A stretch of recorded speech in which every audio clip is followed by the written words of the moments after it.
Hi, this is Crime and Partner, and welcome back to Let's Play Castlevania Symphony of the Night. Now, in the last episode, we had just killed Akmodon II and gotten our third relic, the Rib of Vlad. It means we've got two relics to go in order to get to the final area. We're going to go ahead and finish exploring Deathwing's Lair, and after we do that, we're going to begin tackling the Antechapel. So all that's really left for us to do now is go up here. There's an actual doorway at the top right. So there we are.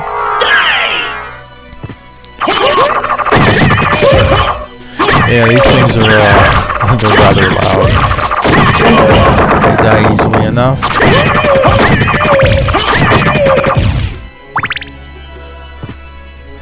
And we get a life max up, making us break 600 health. We also remember that there is a secret right around here, and in the regular castle, this is where I got the sword familiar. Here I just get a simple heart refresh, which just fills up my hearts. It's an expendable item.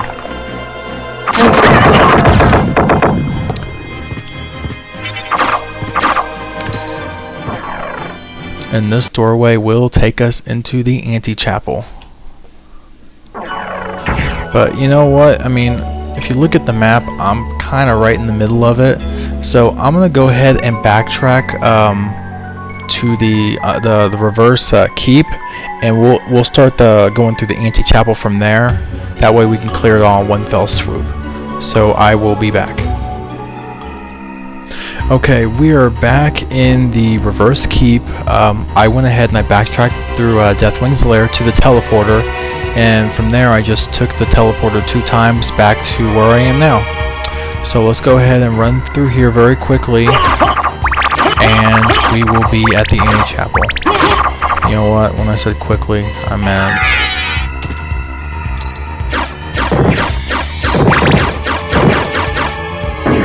yeah, that's what I meant.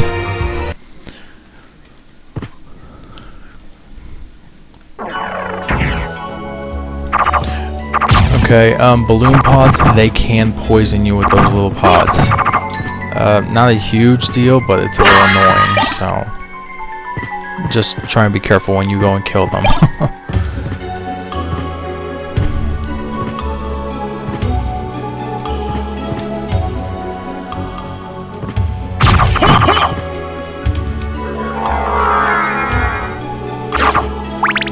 Over here we have another save point.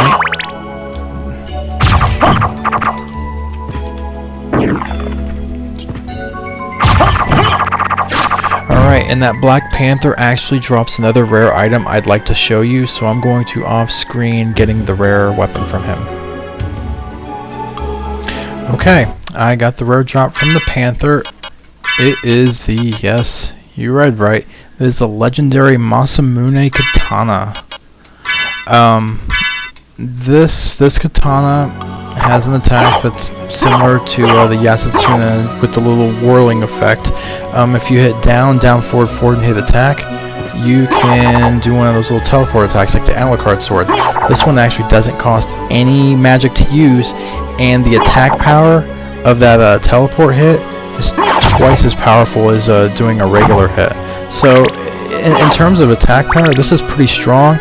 But one of the big downsides to this thing is that there's a minus 30 defense hit, you know, compared to the Yasutsuna's 20. And we're fighting the Medusa, and she died. Yeah. Medusa is probably tied, in my opinion, with the Darkwing Bat for the wimpiest enemy, or boss enemy in this game. Anyway, we're gonna go ahead and go back to Trusty Crusagram, and fortunately still using the Herald Shield.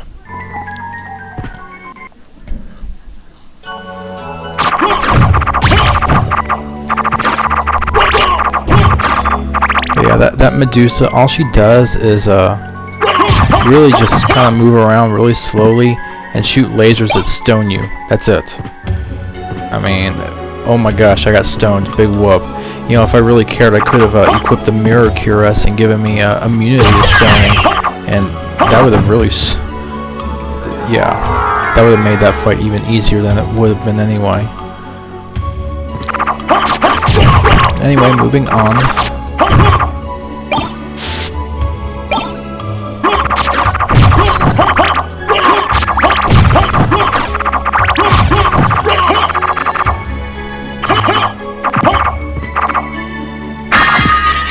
And another life max up, and what is this? Smart potion. And a mana prism. Things I will pretty much never use.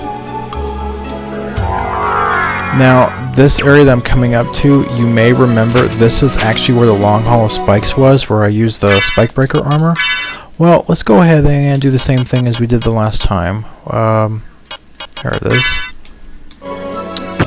Just the same, I can break the spikes.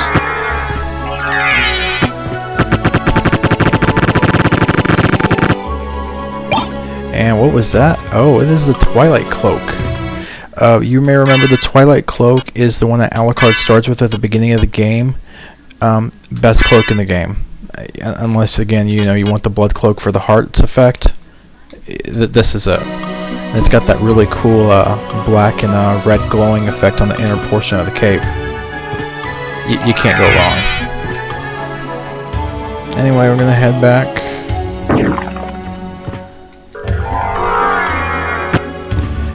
And with that done, we'll go ahead and take off the Spike Breaker and put the Alucard mail back on. Okay. Now, those guys that teleported in that I didn't get to killing, they're called Snipers of God. They're actually a holy element monster, and one of their rare drop is actually something called the Brilliant Mail. It doesn't have a whole lot of defense, but it's got a pretty cool special effect if you're a fan of sub-weapons. It'll actually increase the damage of your sub-weapons. So, I don't know if that's just something you like to do.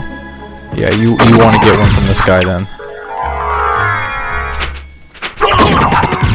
Okay, now, this area to the left is where I came from, what's it called? Deathwing's Lair.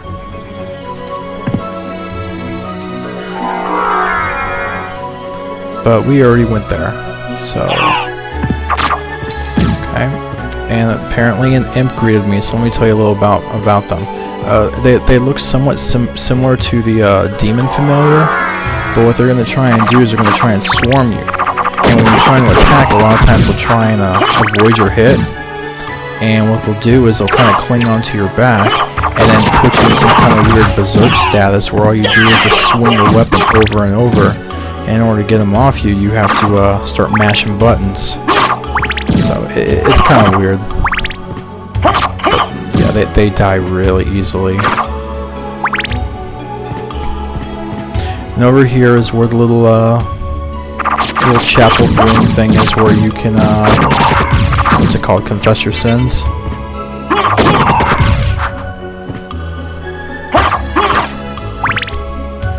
Alright, and here we have the Spectral Sword. He actually has a drop I want to show you as well, so I'm going to off-screen getting that. Okay, so I got both the rare and the common drop off the Spectral Sword, and only 3 kills. I mean, that went really well. Common drop is Girthang. This sword actually doubles in attack power when you're under Dark Metamorphosis. Unfortunately, it's too weak at this point, a little too late. Mablung Sword.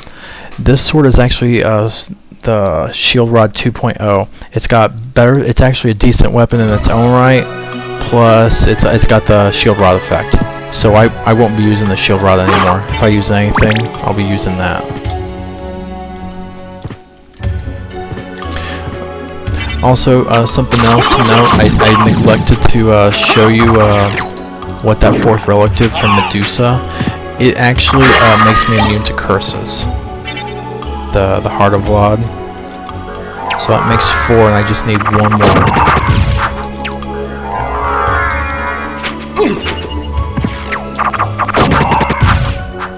And this place is just filled with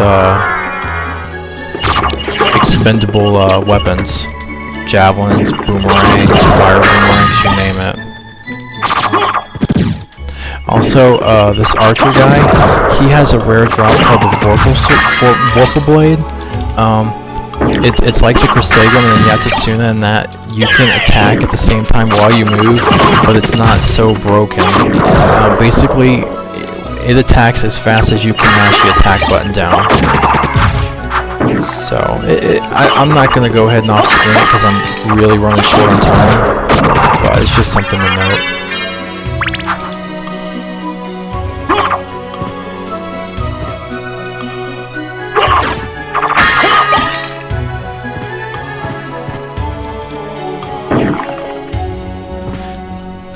Anyway, this concludes the D&E Chapel. Next episode, we'll go into the Necromancy Laboratory.